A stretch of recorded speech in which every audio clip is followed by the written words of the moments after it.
Welcome, everyone, to the From the Shadows podcast. I'm your host, Shane Grove. And before we get started with this episode, I just want to remind everybody that if you want to reach out to me or some of the other members of the From the Shadows podcast crew, you can find us on Facebook at From the Shadows Podcast. You can find us at our Facebook forum page, After the Shadows. You can find me on Instagram at Shane Grove Author. You can send us a message on our plain Instagram page, From the Shadows Podcast, or the good old fashioned way, go to our website, hit the contact button, send me an email. I promise I'll read it, or at least have somebody read it to me. And then I'll get back to you, because we definitely want to hear from you if you've got your own personal experience that you want to share. We'd love to have personal experiencers on the show. Those make for the best guests. So with that being said, I've got a note here I also got to remind everybody, go check our Patreon page if you want some extra content. There's some cool stuff up there, some pictures, some video, and some extra episodes. And then we have a new project out that you get for free if you're a Patreon member. It's a book written by the judge, a story by me and the judge, but he actually sit down and did the work. Between me and my guest, I can't believe he did the work, but he did do the work. So, but it's called Bigfoot versus Yeti, and we have it up as an ebook. You can go to our website, go to our store where you can buy merch, but you can download the book if you want to. It's a couple bucks, I think. Check it out. It's a series of it's the first in a series of a bunch of short stories, I think, that the judge and I are going to put out, and just see if anybody likes them, see if it's entertaining. And they may stink, who knows, but you're only out a couple bucks. I mean, it's less than a cup of coffee, right? So, take a chance. So with that being said, I want to introduce our first guest, our first and only guest of the evening. And I'm nervous because I'm going to screw her name up. I know I am. So our guest this evening is Emily Mittermeier. Did I get it right? Yep, exactly right. Oh, yes. And so Emily is another one of the great people that we met through Monster Fest, the lead up to Monster Fest. She has a really cool business called Outer Realms Candles that we'll talk about later in the show. But even better, she has some of her very own personal paranormal stories that she is going to share with us on the show. So Emily, let's just get into it. Let's talk about your paranormal experiences. When did they start, and what kind of craziness has been following you around your whole life? Sure. So I think my first paranormal experience was when I was 4 years old. It was at a house that my family lived in Indianapolis, Indiana. And I remember sitting in my bedroom, and I was sitting on the bed playing with toys or something. And I looked up, and there's a rocking chair in the corner of my room. And there was a little boy who was standing beside it, kind of like with his hand up on the top of the chair. And he was just looking at me, and he looked to be about my age, so maybe 4 or 5. He was wearing, kind of looked like a sailor suit. And I just thought, oh, who's that? Like, I was 4 years old. I didn't know what a ghost was. So I just thought there was a little boy that was over, and for some reason standing in my room. In a sailor suit. Yes, in sailor suit. And I still, to this day, many, many years later, have that vision almost like etched in my memory, because at the time, even though I didn't know what he was, I just knew that it was weird that there was a boy standing behind the rocking chair in my room. And then, like, he was just gone. And so I don't think I realized until much later what that probably was, which I assume was a ghost of some sort. Growing up, I would always find myself, so this is going to be dating myself, but I grew up in the 80s and 90s. So at that time, there wasn't a lot of paranormal programming happening. There's no like Travel Channel with a million ghost and paranormal shows on it. So it was fairly limited in what I could get access to in terms of hauntings. That was kind of what I was most interested in. But, around Halloween, specials would come on TV. And so I'd watch things then and scare myself, or I'd watch Unsolved Mysteries. That was probably the biggest source of my paranormal knowledge. Was watching Unsolved Mysteries, which always freaked me out. And so obviously over time, I begun to realize, oh, wait, I bet that kid that I saw in my room when I was real little was a ghost. And then, going into high school, I started reading a lot of books about the paranormal, like actually going to the library, checking them out, going to Barnes and Noble and their bargain bin. They always have like haunting and UFO books in there for like $5. So I had a ton of those and just really got into the paranormal probably in high school. So in the late 90s.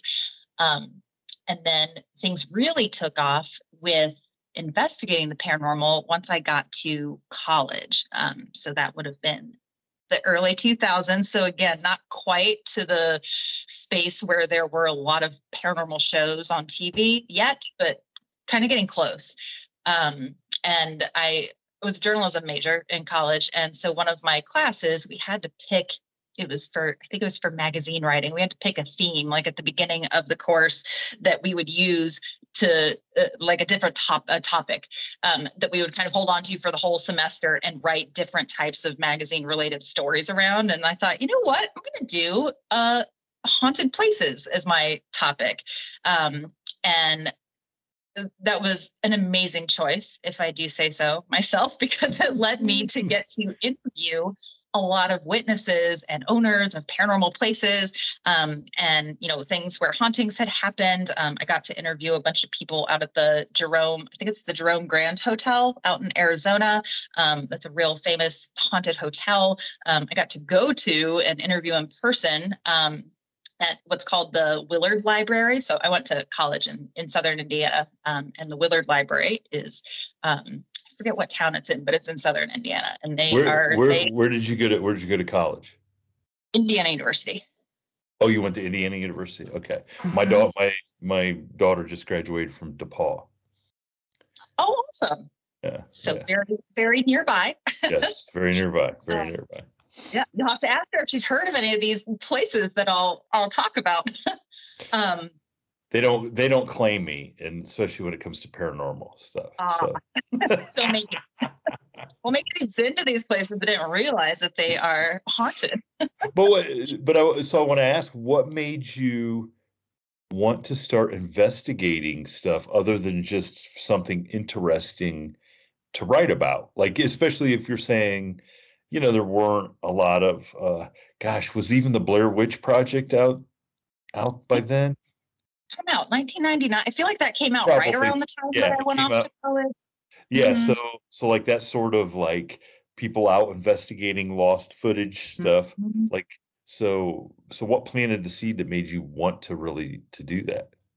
So I think it was a combination of two of the stories that I was working on during that semester, where I had picked haunted locations as my topic for a class. One of them was the Willard Library in Southern Indiana. I haven't looked in recent years, but until at least several years ago, their website even has a ghost cam page, because the ghost was apparently seen so often. It was a woman in one of the reading rooms there. She was apparently seen so often that they just put in a webcam so that people could watch that room anytime they wanted. And, they could submit screenshots if they saw things on there. So going down there and being in a building that had so much reported paranormal activity, I was like, ooh, this is creepy. I like this. I didn't experience anything there, but then the second place I did.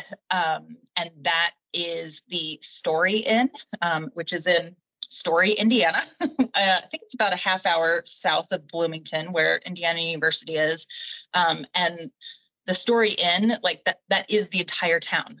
It's this tiny town, I think, that was built in the late 1800s, early 1900s. It's in the middle of nowhere. It's a pain to get to, but it is so cute. It's got the, what would have been probably a general store. There's a doctor's office, a couple of just residential homes, and all of it has been turned into this complex that is the Story Inn. And so now it's a bed and breakfast, or at least it was at the time that I was there.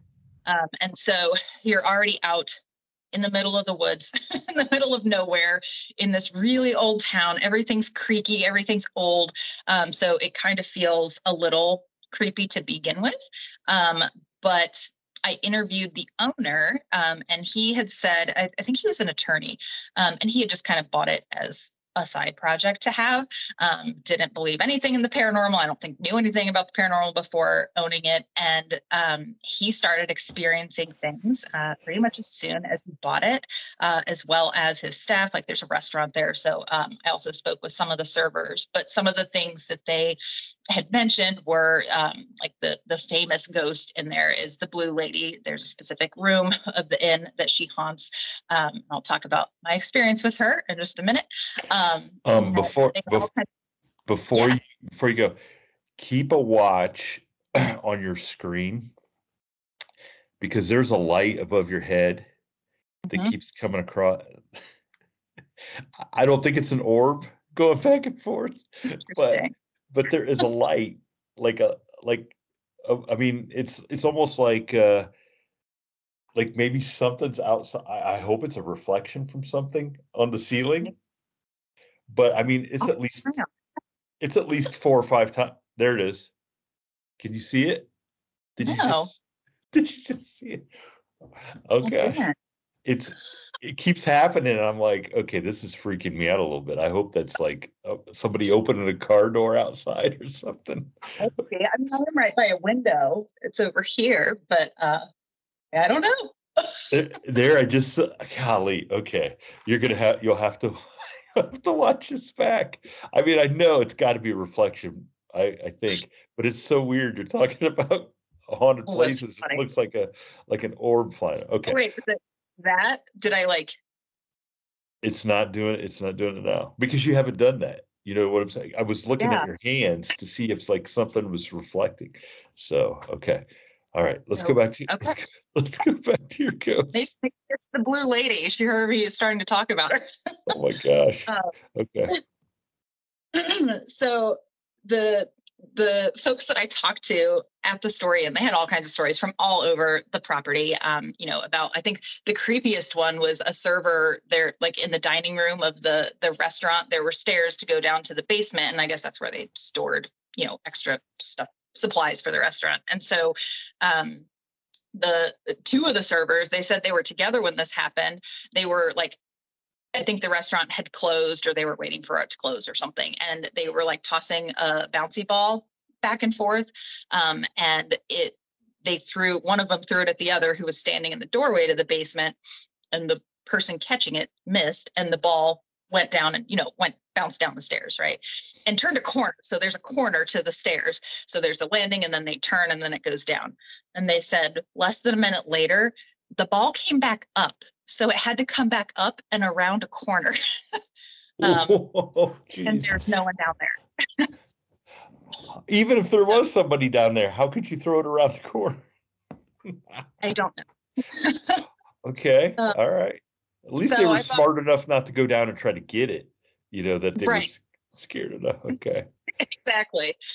So after these interviews, I was like, this place seems pretty cool. I want to stay here and stay in the Blue Lady room and see if anything happens.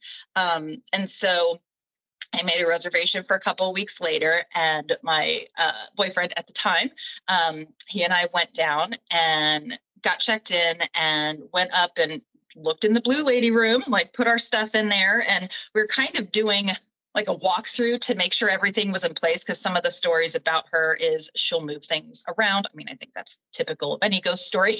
But we just kind of looked to make sure everything was in place, and it was. And so we put our stuff in, and we were going to go downstairs to the restaurant to have dinner, which is like literally just below this blue lady room. And you can see the stairs that go up to it from where you sit in the restaurant. It's not that big of an inn, so you can always tell like where people are and if they're going upstairs or not.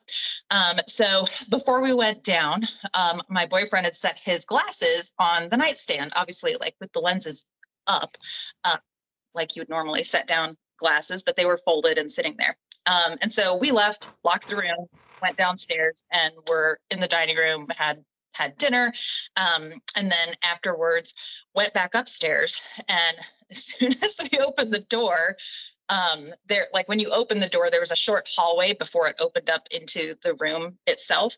And in the hallway, in the ceiling, there was one of those, like when there's an attic and there's the door that you push up on and like slide it back so you get access to the attic.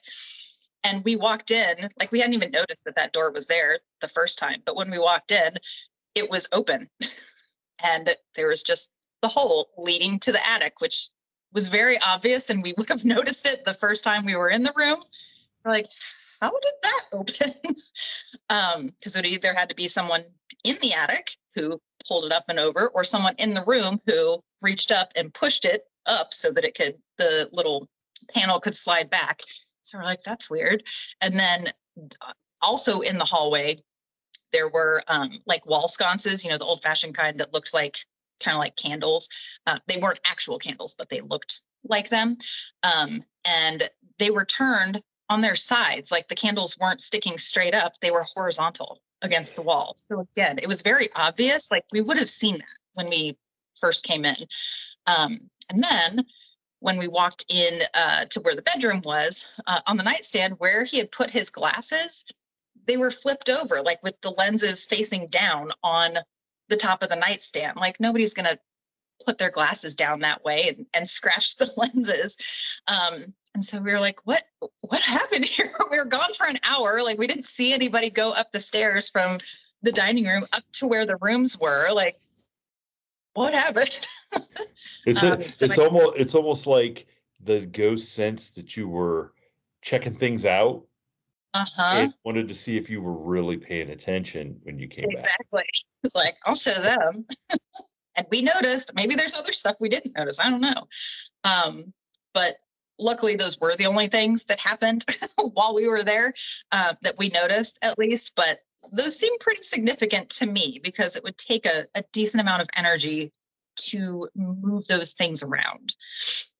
So that was kind of my first experience of ghost hunting in air quotes, kind of unintentionally. Like we didn't have equipment or anything. We were just going to look and experience things. And a lot happened. So after that, I was like, oh, this is so much fun. I want to go to all the haunted places. Did you realize it's only fun because it happened while you were out of the room? It did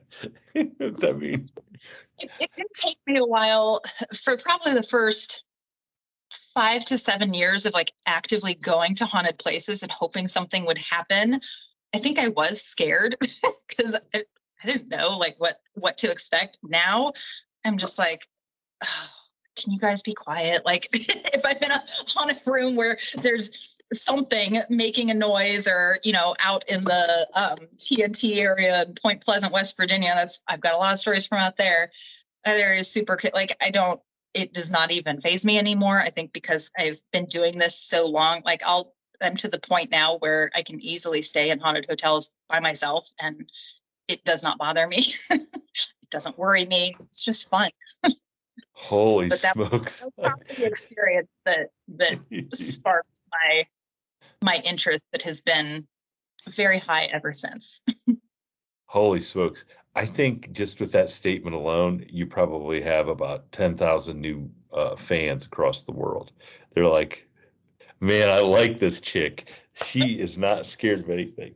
Okay. So what else happened along the way? Because it sounds like you're out doing this. Like I didn't realize that you were out in this capacity. Of course, yes. I mean, full disclosure, I didn't even realize at the Monster Fest that you were somebody that I was going to talk to, and you were right beside me the whole time. So It is all good. But yeah, I've been going out and investigating. I think so. I tried to like go to haunted places that were like example would be I have a lot of family in Arkansas, and so every year my family goes down there, visits the family down there, and we pass by what's it called? Eureka Springs, where the Crescent Hotel is, which is a very famously haunted hotel. And so I would say, oh, can we stop by there so I can go in and see the haunted hotel? So some of it was just stuff like that, just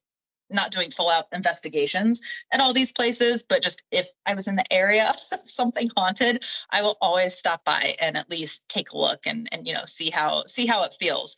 And something that I think the event that really prompted me to do investigations as often as I do and do research as often as I do is an experience I had in Point Pleasant, West Virginia.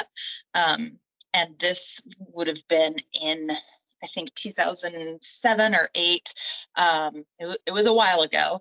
And I was going with a friend of mine to visit another one of her friends near Charleston, West Virginia. And at this time, I was living in Cincinnati, Ohio. And so my friend was like, do you want to ride along with me? And we can go visit my friend. She lives in West Virginia. And I was like, sure, why not? Just a weekend trip, thinking nothing paranormal related. And so as we were driving from Cincinnati over to where her friend lived in West Virginia, I realized, oh wait, like isn't West Virginia where that Mothman Prophecies movie took place, which I had seen when it came out, you know, years before, but it hadn't really clicked with me. It was just like, oh, that's a creepy movie, and that was that. I was like, yeah, I think Point Pleasant, West Virginia is real. Like I think maybe we'll go through, and not thinking a thing of it. So it's a Friday night and she's driving and I'm in the passenger seat and I'm kind of leaned back and dozing off and, you know, dozing in and out. And all of a sudden I'm reclined and I just remember like sitting up straight, like something pulled me up almost to like say, hey, wake up, pay attention. It was the most bizarre feeling. And I was like, what is going on? And so I'm like, where are we? And as I said that, we're passing by the sign that says the Silver Memorial Bridge, which is the bridge that got built after the Silver Bridge collapsed in Point Pleasant, you know, in the late 1960s and killed a bunch of people. And, you know, is the kind of well, not to spoil Mothman Prophecies, but is a key part in that movie. It's kind of the crescendo of all the Mothman sightings. Yeah. Right. And so I thought, wait, the Silver Bridge, isn't that the bridge that was in that movie? And then, you know, as you go across the Silver Bridge from Ohio into, well, the current Silver Bridge from Ohio into West Virginia, there's the big Welcome to West Virginia sign. There's the Point Pleasant sign. And I was like, oh, we're here. And it was just so shocking to just almost feel like jolted awake and being told to pay attention as we are entering Point Pleasant, essentially. And it's like, oh, how weird. And I was like, I need to look up this movie. Like that was just such a weird experience I just had. And my friend, I don't think she had seen it. And she was like, oh, okay. And so we get to her friend's house near Charleston, West Virginia that night. And I looked up the Mothman Prophecies. So like, wait a minute, I need to learn more. And so I like refreshed my memory on what all had happened. Thought, oh, Mothman, and learned that there was a Mothman statue there, and that there was a Mothman museum. Now, this was 2008, I think. So the museum was in its original location. The town was not bustling or busy. There were not lines of tourists at the Mothman statue. But I convinced my two friends that we should do a day trip to Point Pleasant the next day. Oh, boy. Okay. Yeah, luckily they were all in. So I was like, okay. So we went over, we saw the statue, we went into the museum, and we wanted to go to a gift shop that was on the corner. It's where, for anyone familiar with Point Pleasant, it's where the coffee shop is right now, which is right next to the Mothman statue. And at that time it was a gift shop I think it was just called The Point. And we wanted to get, of course, our Mothman souvenirs, but they were closed. And so we thought, oh, well, maybe we can come back my friend and I will come back on our way home tomorrow because we'll be passing through anyway. So that was all fine and well. And I decided, since we were going to pass back through, I was like, I'm going to buy a camera. The cameras weren't in our phones at that point, at least not good ones. So I went to Walmart and bought a digital camera because I wanted to be able to take pictures when we came back the next day. So we did. And the gift shop was open. And so my friend and I stopped in and talked to the owner. It was a guy named Bob Landrum. And he has since passed away. But he was there and he said, "Oh, you want to go check out the TNT area?" And we're like, "What's that?" And he's like, "I'll draw you a map." And he drew us a map for how to get out to the TNT area, where all of there are, well, I think now there are 99 concrete bunkers out there that were used during World War II to store TNT, which was produced out there during World War II. And that area wound up being where a lot of Mothman sightings happened in the late 60s, as well as other weird things. So, of course, me being into paranormal stuff, I was like, yeah, we want to go out there. So he drew a map. We went out. It's in the middle of nowhere, again, as most things in West Virginia are. And we managed to find the row of these igloos that he directed us to. He said, go to row 7, because that's where, like, they're the most easily accessible, because a lot of them are overgrown and, it's hard to get back there. So we found it. We went in and started walking down this path and started seeing these igloos that were along the path that we were on, and they were open. So we went in and we're looking around, and these buildings are so weird because they're like domes, igloos, and they're concrete. And so, like, the acoustics in there are really weird. Everything's really echoey. It's hard to hear people talking in there because there's so much of an echo, and they're really, really dark. Even if it's broad daylight outside, they're very, very dark inside. So super creepy. And so I was taking pictures with my brand new camera. These were literally the first pictures I had ever taken with this camera that I just bought the day before. So I'm taking pictures, and like all of them I didn't want to use the flash because I thought it might like make weird reflections. So I was just trying to take without the flash. And so on the screen, that displays afterwards, they're just all black, like it's dark, because it's dark in these igloos. So I was like, whatever. And so we just explored around there a little bit, and then got in the car and we're going to head home. And so we're on the drive home, and I start scrolling through the pictures in my camera, the ones that before were just black because it's basically taking pictures in the dark with no flash. And I came across a series of photos that you can see the inside of these, concrete brick walls. And there are these figures in there that look very human-like, and almost like they're like smoky figures, or like it looks like fog with a figure standing in them. And I'm thinking, what is this? Like, there was no fog when we were in there. There was nobody was smoking. I didn't know what it could be.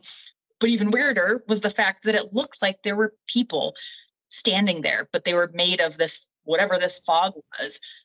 And I freaked out. I was like, I don't know what this is. Like, is this paranormal? Is something wrong with my camera? And so I've shown these pictures to many people and been like, what is this? And nobody knows. So they're super creepy. And some of my friends that I showed them to are also into the paranormal. They're like, oh, we should go back there and check it out. And at the time I had posted them on MySpace. And I was contacted a couple days later by a man named John Frick. I don't know, Shane, do you know John and Tim Frick, the Frick brothers around Point Pleasant? I do not know them, no. Okay. So they are at the Mothman Festival every year. They dress as the Men in Black. They've been going to Point Pleasant. Okay. I mean, they knew John Peel, so they've been doing this a very long time. But one of them, John, reached out to me and said, where did you get these? Which igloo were you in when you got these pictures? What were the circumstances? This is so weird. Do you want to come investigate with us? It's like, sure, why not? And so that started that'd have been 2008. So 15 years, I'm bad at math, of visiting Point Pleasant Probably every couple of months for the last 15 years. Every couple of months? Yes, because when I lived in Cincinnati, Point Pleasant was maybe 2.5 hours away. Right now, I live in Morgantown, West Virginia, which is ironically further away from Point Pleasant than Cincinnati was, but still relatively close.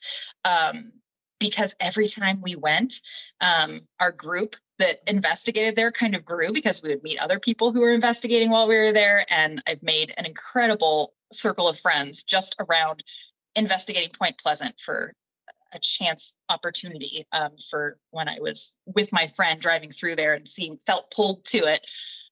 But yeah, I couldn't even tell you how many times I've been there and done investigations in the Low Hotel that's the only hotel that's downtown, kind of across from the Mothman statue.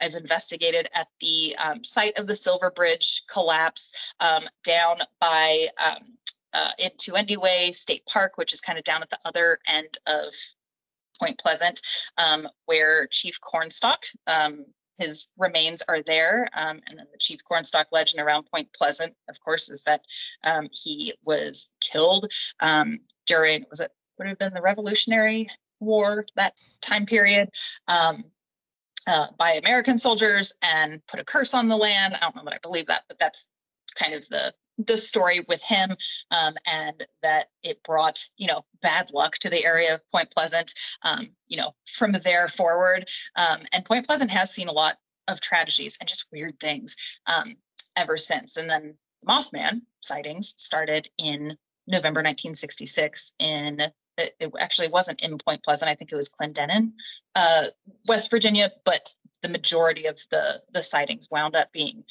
in the Point Pleasant area, and in that TNT area where I had gone the first time that I was in town. And then a whole bunch of other weird things happened all around the time of the Mothman sightings. There were men in black going to visit witnesses and newspaper reporters, and there were UFOs that would appear like literally on cue every single night. And John Keel, who would go on to write the Mothman Prophecies book and like detail all the events that happened during this time, like he would just go and sit in his car at the designated time every night, and these UFOs would come. And my understanding is like hundreds of townspeople would do the same, like just so many weird things. And so after reading the Mothman Prophecies, finally, after my first experience there, I thought, oh my gosh, there's so much more going on here. I've got to be here all the time investigating. And so that led to all of these trips doing that. And definitely have some stories of things that have happened there. Do we want to get into those? Well, no, we don't. We don't like to talk about that stuff on this show. Yes, of course we want to talk. Of course. Okay. What other?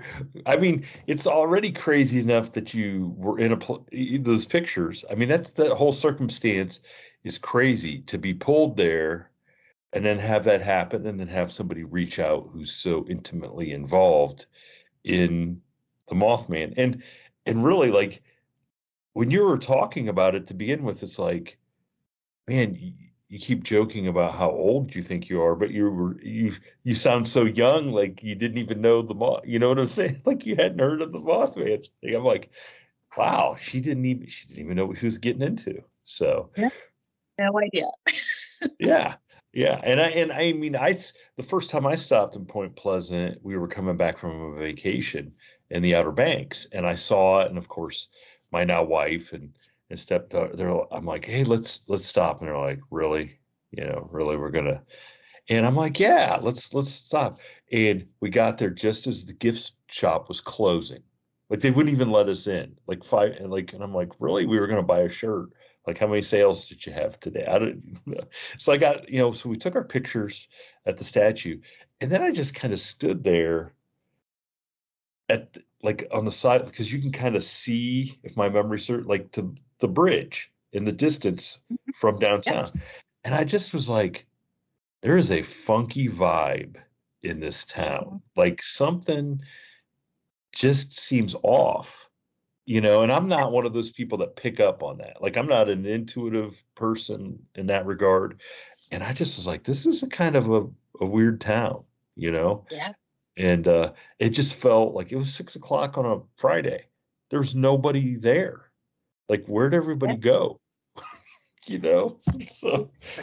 So for you to keep going back over and over again is a testament to your craziness. What I else like have you got yourself? Yeah. I mean, what else have you got yourself into then in Point that. Pleasant? Yeah.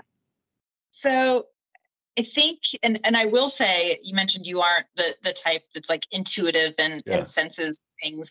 I am, and you are spot on with how Point Pleasant feels. Like I love it dearly, and it has a very special spot in my heart. But it's weird. It feels so weird there, even now. Like after dozens and dozens of times going there, I still, when you get into the city, it's like almost like you go through a veil and it's just different on the other side of it. I can't. Yeah, that's a good way of putting it. You know what I'm Yeah, saying? yeah. Okay. It's a lot. Um, but in a good way to me. Other Okay. people might not think it's as good, but it's always been, it's always just felt very weird, but never dangerous to me. Um, which is good because we do a lot of investigations out in that TNT area that's fairly remote. Really, the only thing out there that makes me nervous is other people, living people. Okay. And there's a lot of people out there that are like hunters go out there. And so you obviously have to be careful to not be looking like a deer or something. But in general, like we don't run into that many people out there. And especially a lot of our early investigations were in those igloos. And one of the experiences, the one that I shared when I did the Instagram live with Nita before Monster Fest was, I think it was our very first trip there with the Frick brothers and some of my friends from Cincinnati. And then I think some of the Frick's friends. So it was a group of maybe like 9 or 10 of us. And I believe we were in the igloo that I got the pictures in. We wanted to investigate there. And someone had a Frank's box. So radio, old school radio that scans through the frequencies quickly. So that, I guess the belief is that voices from Hmm. spirits can use that to communicate. And so we had that. I don't know that we had much other equipment at that point other than like a voice recorder and like myself, my my intuition. That's usually the main tool that I use, is just my own sense of what's going on. But so we were in there, all of us, and we were kind of spread out in one of these igloos, and the people with the Frank's box were by the door to the igloo, and then my best friend and I were sitting over kind of on the other side around the edge, and we were actually sitting on the ground. Uh, and we're just sitting there, and I'm trying to concentrate and pick up on what's happening or what do I feel is there. And I think part of the thing with Point Pleasant that makes it so weird is most of the time, even though I feel all of these things there and I can sense all of these energies and something there, like I can never place what it is, which is bizarre, because usually I can place, oh, that seems like a human, like, so maybe a ghost, or this seems something like elemental. But in Point Pleasant, I can never tell.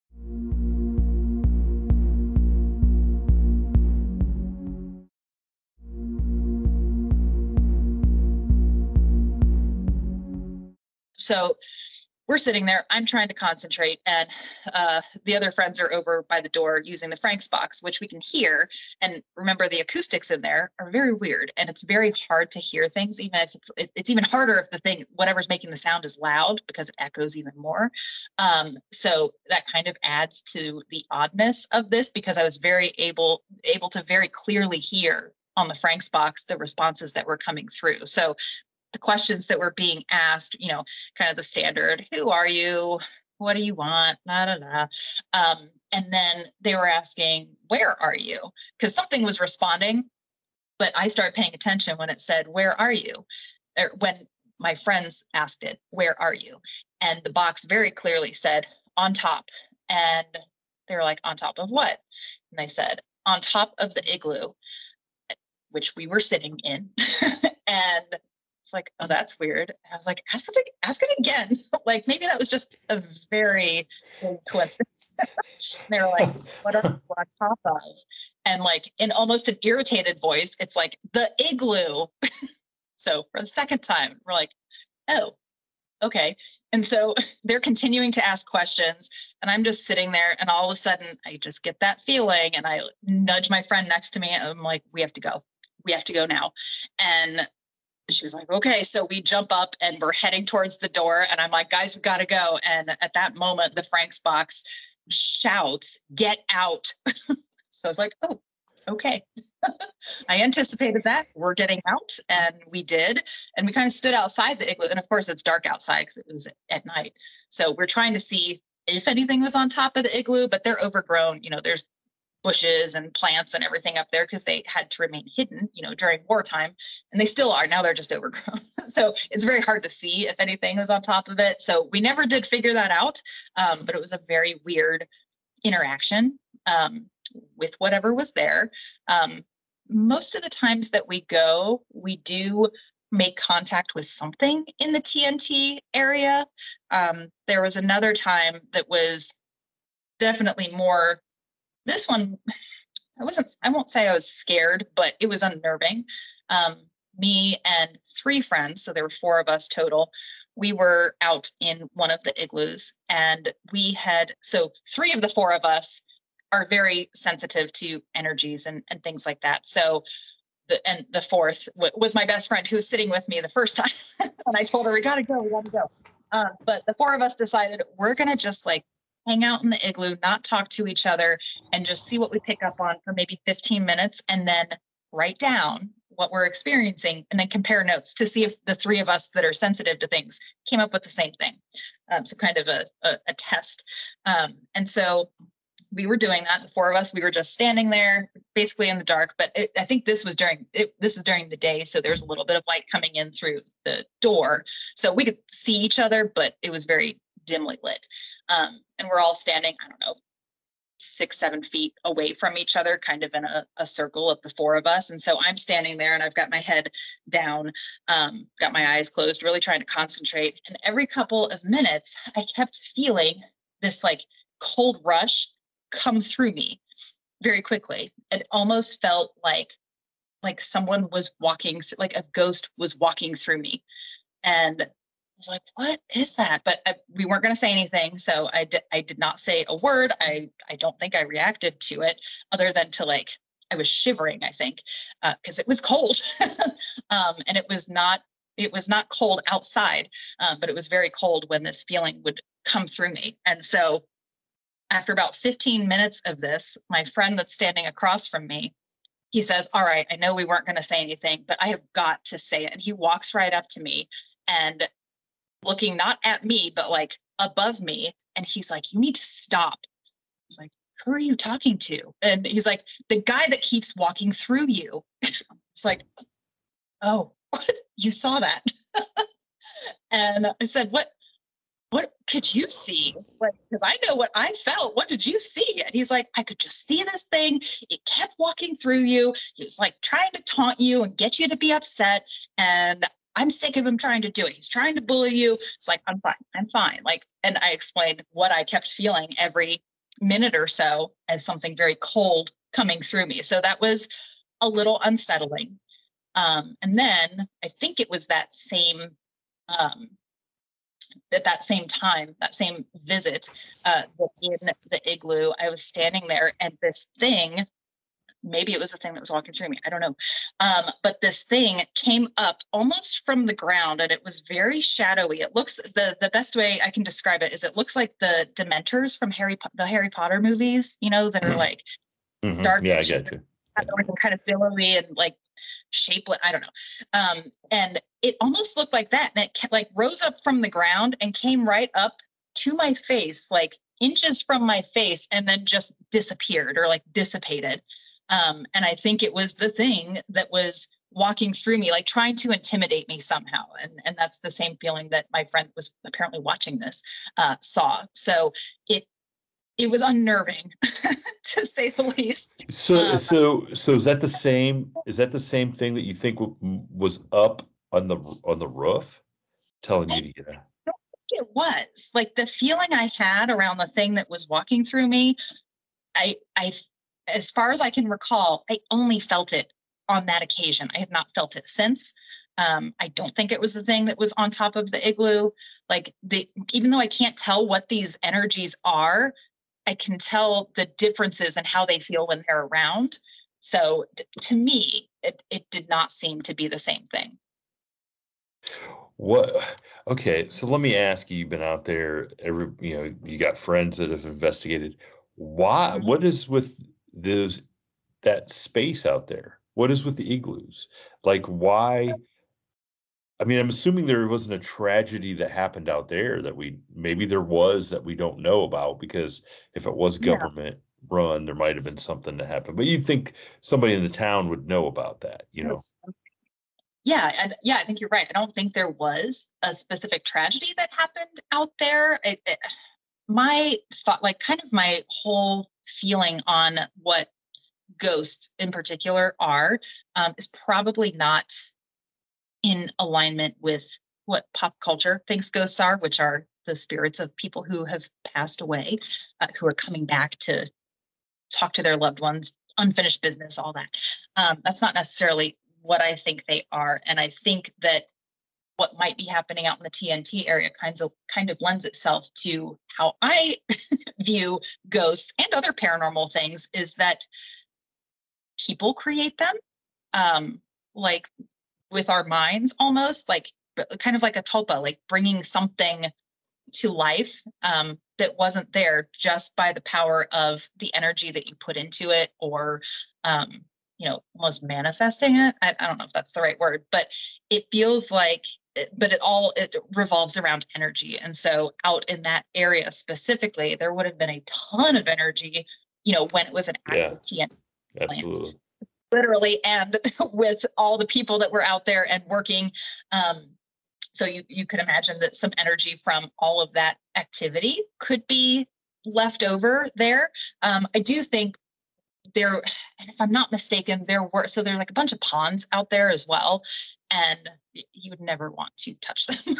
For, they're pretty gross. But I think that a lot of the leftover materials from the TNT plant were, don't quote me on this, but I want to say they were like buried out there, and it might I'm have sure. been, I'm sure they were. I mean, it's so not a good place for life to carry on normally with who knows what, got into the ground and into the water through all of the, TNT manufacturing that was happening there for so long. I think there also might be whatever brought Mothman there. That obviously probably left a lot of energy. The experiences that people had when they saw Mothman there, whatever Mothman is, I have no idea. But just all of those weird things that were happening, the men in black that would come through town to talk to witnesses of the Mothman, or the UFOs, and all the UFOs that were coming, especially in the late 1960s, around the time of there was just so much weird stuff happening there that I feel like the land, and maybe not just the TNT area, but the town too, and maybe it contributes to why it feels so weird there, is because all of this stuff was happening, and that energy doesn't just go away.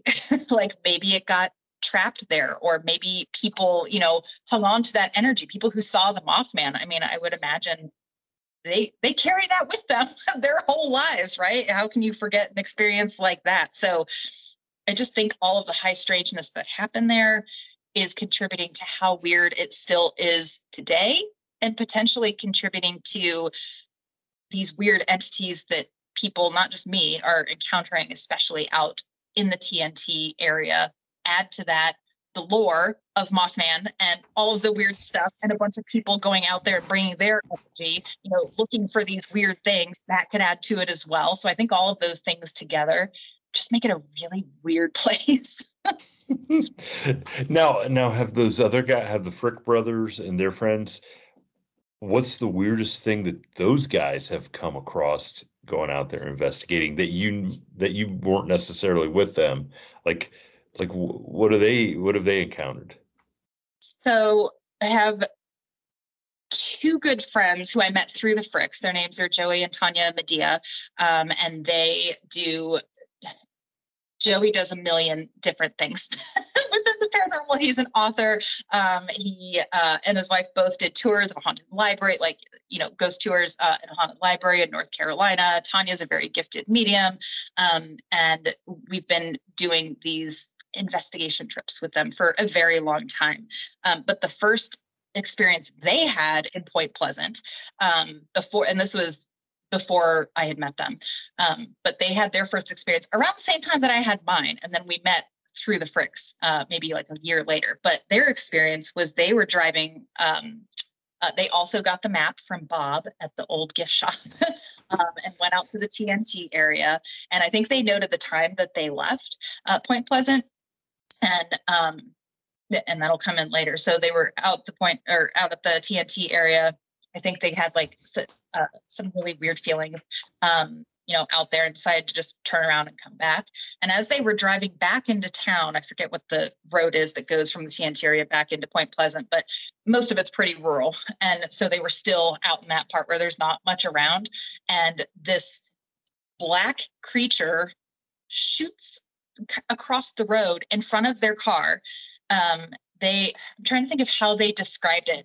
I want to say it was like almost like a man in like a black bodysuit being shot out of a cannon. Like it was that size and that form and that speed. Something being shot out of a cannon, but it went across the road and like into the field and disappeared. And there's many more details to this that I will never get all right. So, but that was the gist of it. And when they got back to town, because they wanted to tell Bob at the gift shop, they realized they were missing about 45 minutes of time. They have no idea because they made note of the time when they left, and they knew they would be back in plenty of time to go back to the gift shop before it closed to talk to Bob and tell him what they saw. And gift shop was closed and 45 minutes of time was gone. Holy smokes. And they don't know at what point that 45 minutes kind of went away, because nothing strange happened. Oh gosh. Other than some guy getting shot out in a cannon from. That's crazy. And you guys keep going back out there. What? I mean, good gravy. This is just so is there any more crazy stuff from Point Pleasant, or is that the craziest? Kind of along those same lines. Just seeing weird stuff that we can't identify. I think is pretty much it for Point Pleasant. But going there so often and doing that investigating just only made me want to see more places.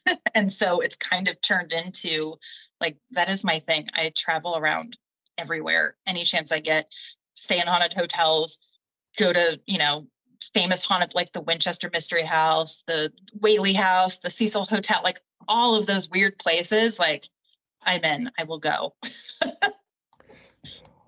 Holy smokes. Now, what does your significant other feel about this? Oh, he's very into it. we met through, well, we didn't meet through the Fricks, but we met through another mutual friend who's interested in the paranormal. So he's all about it. So, because I can imagine that, it's one thing like, Christy doesn't pay attention to the podcast or anything, but I'm not out doing investigations. I've done a couple things, but we're not out really doing that. And so, because she would be like, nah, but, because she's a big believer in bringing stuff back home. She believes in that. And so it's good that you have somebody who's all in on that, because I can see how that might be a little bit of a problem. Everybody, that's for sure. Yeah, and to be honest, when you're in those situations like that, you really want somebody that's got your back. Yeah. That's going to be looking out for you and isn't going to knock you out of the way to take off running out of the igloo or whatever.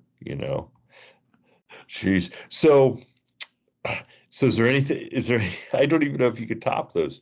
Is there anything else you want to touch on before we, because I want to talk about these candles. So I saved my most the one paranormal experience that actually did scare me. You want to hear that? Well, of course we want to hear this. Of course. I mean, listen. Everything you've told me up till now would have scared me. So if this tops all those, okay. What do you got? So this would have been, I think this was maybe 2015, so relatively recently. And I was at my parents' house in Ohio, and it was during the work week. I don't know what I was doing there, but I was. And so I was in their guest room on my laptop doing, working. And it was like, I don't know, 3 p.m, maybe on a weekday. Both my parents were at work. And so I was just sitting there, typing away, doing emails, whatever. And I heard the garage door open, the door that you would pull the car through. So you could hear that from where I was sitting in the guest room, and I had the door open so I could hear like what was going on downstairs in the house. So no one was home at the time, but the garage door open. And so I just figured one of my parents was home came home from work early because I was there. So I heard the garage door open. They had 2 little dogs at the time that I think they were pretty old at that time. So they didn't move around much, but they would always get up and, run to the door if they heard someone coming in, because that meant someone was home. And so I heard the dogs get up, and the whole downstairs of my parents' house is hardwood floors. And then I was on the 2nd floor. So you could hear everything going on down there, like the dogs' nails on the floors. So I heard them like get up and walk towards the garage door. I heard the door from the garage into our kitchen open, and the dogs getting excited again, their nails clacking on the hardwood floor, and they were barking a little like they do when my parents would come home, all excited. And then I heard my mom, and she was like, "Oh, hi girls," talking to the dogs, and heard her come in, shut the garage door, and she walked from the kitchen down the hallway to her bedroom, where she would do this every day after work. She would go there, set her stuff down, change her clothes. And so she always wears high heels. And so I heard her walk down the hallway, the hardwood floor downstairs again. And I yelled down like, "Hey, I'll be there in a minute. I'm just finishing up some work." She didn't say anything, but I was like, whatever. So I heard her close the door to her room. Then a couple minutes later, open. I heard her walk back out. She's talking to the dogs the whole way. And so I wrapped up my email and I go downstairs, and the dogs are in the kitchen, and they are like tails wagging, their butts are going back and forth. They're really excited, like how they do when someone has come home, and they're standing by the garage door. And I was like, "Where'd my mom go?" It's like I just heard her talking to the dogs and walking along. So I opened up the door to the garage, and the garage is empty. Like, oh, did she leave? Like, why didn't she say anything? So I opened the garage door. Maybe she was parked in the driveway. There's no car out there except my own. It's like, well, why would she leave and not say anything? So I called her, and in that day, I was so used to calling her on her office phone that is the number that I dialed, which is a landline. Her office is about 20 minutes away. And so I called her. So this was maybe 2 minutes after I heard her walking around downstairs and talking to the dogs. And I called her on her office landline phone. She picked up, and I was like, "Wait a minute. How are you at her office?" I was like, were you just here?" She's like, "What are you talking about?" I was like, "Did you come home?" She's like, "No." "Why would I have come home?" And I said, "Because you were just here." Like, I heard you come in. I heard all the doors open. I heard you walking around. I heard you talking to the dogs. The dogs heard you too, because they're down here by the garage door, tails wagging. They're jumping all around, excited, barking like someone is there. And it was you. And she's like, "Emily, I have not been home all day. I don't know what to tell you." And to this day, I still don't know what to make of it. And I was like, all right, I have to go and grab my phone, grab my keys. And I just left. And then I called her once I had left the house, called her back. And I was like, "Well, when you get home, you call me and I will come back. But I am not staying in that house with whoever was you in there just a minute ago." And she believes nothing in the paranormal at all, not interested in it. And when I explained the whole thing to her, it even freaked her out. She was like, what was I? Like, how was I there? So I was haunted by a living person. I am stunned. I am stunned. Like, I've heard some like ghosts that mimic, you know what I'm saying? Um, and and a couple times I've heard that it's taken place at the Mansfield Reformatory. Ooh, yeah. Okay. And during broad daylight, many people saw on the both different occasions. But nowhere did, I mean, these people fit, like a whole group, like saw two different groups saw this ghost. The ghost acknowledged him, or the person acknowledged him. They thought it was somebody that everybody knew, but there was no sound. Okay. It wasn't Ooh, like, yeah. they said something. The fact that you heard your mom's voice is crazy. And that the dogs. Yeah. Yeah. If the dogs hadn't reacted, I may have thought, oh, like, did I fall asleep and dream it or something? Which I know for a fact I did not, but I could have tried to pass it off as that. But the fact that the dogs reacted the way that they did, and I actually saw the dogs reacting, like, I was done. Emily, I think this is one of those mic drop moments where you should have just, told the story and then just got up away from the screen and walked away. So that's it. Oh my gosh. Okay. All righty then. So let's talk about these candles that you made. Well, first off, before we get to that, was great. Thank you for sharing that. That is, I hope somebody listening, which happens a lot, people will have a similar experience and they'll say, "You're never going to believe this." I mean, we get it all the time. People will say, "I think this is what Emily experienced," or "I experienced this," or "I know somebody." So it would be really cool to hear if somebody had a similar experience like you did. Yeah, that would be cool. So tell me about Outer Realms candles and all the different crazy candles that you have, and how you got into this. Sure. So Outer Realms candles started in Point Pleasant, appropriately enough. With my friend Tanya, who I mentioned. She was the one that saw the black figure shoot across the road, back from the TNT area. And we were there with our significant others, and probably a whole group. I don't know. Back, I think it was in April of 2019. And we were literally on Main Street in front of the Mothman statue. And we've always been talking about, we love crafting and doing things, but like, wouldn't it be fun to do something paranormal and crafty? And I'm not creative at all. So she is. I am not. So I'm like, I don't think there's anything I can do, but I'll support whatever you want to do. And she came up with the idea, and she did this for a while. She doesn't do it anymore. But she made soaps that were in the shape of like Bigfoot and Mothman. Oh, really? So cute. They were adorable. And she just didn't have time to continue doing those, unfortunately. But she's like, I want to make soap in the shape of like paranormal stuff. And so she and I got together, and she like was showing me how to make the soaps. I was not doing anything. I was just observing.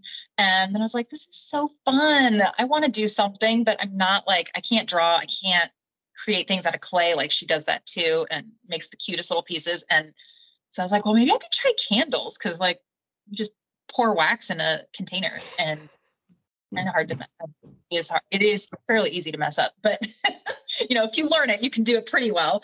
And I was like, and then I can just come up with creative names. Like I'm not gonna be able to draw anything for labels or anything like that, but maybe I'll try that. And so I did, and it was so much fun.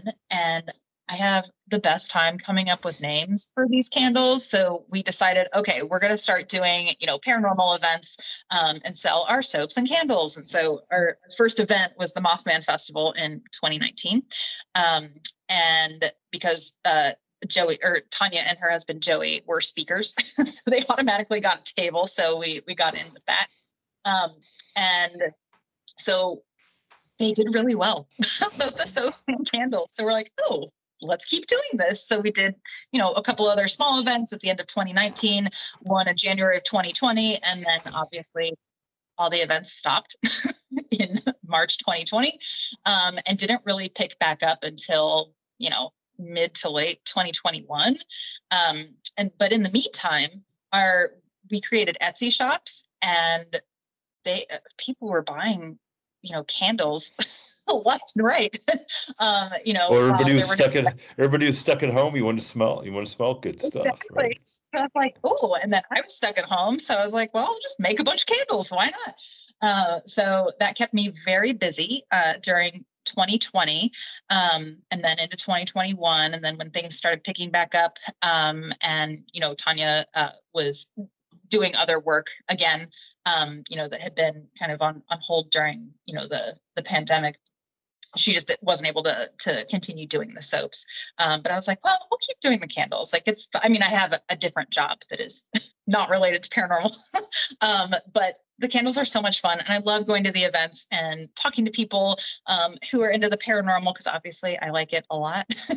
And so I was like, I'm going to keep doing the candles. Like they're fun to do. They're a good stress reliever, to do after work or on the weekends, just pouring those and coming up with weird names. So it's just kind of evolved into that. I do events when I am able to. My day job takes quite a bit of my time, and involves a lot of travel. So it can be somewhat difficult to get to events, but I'm so glad I was able to do Monster Fest. That was amazing.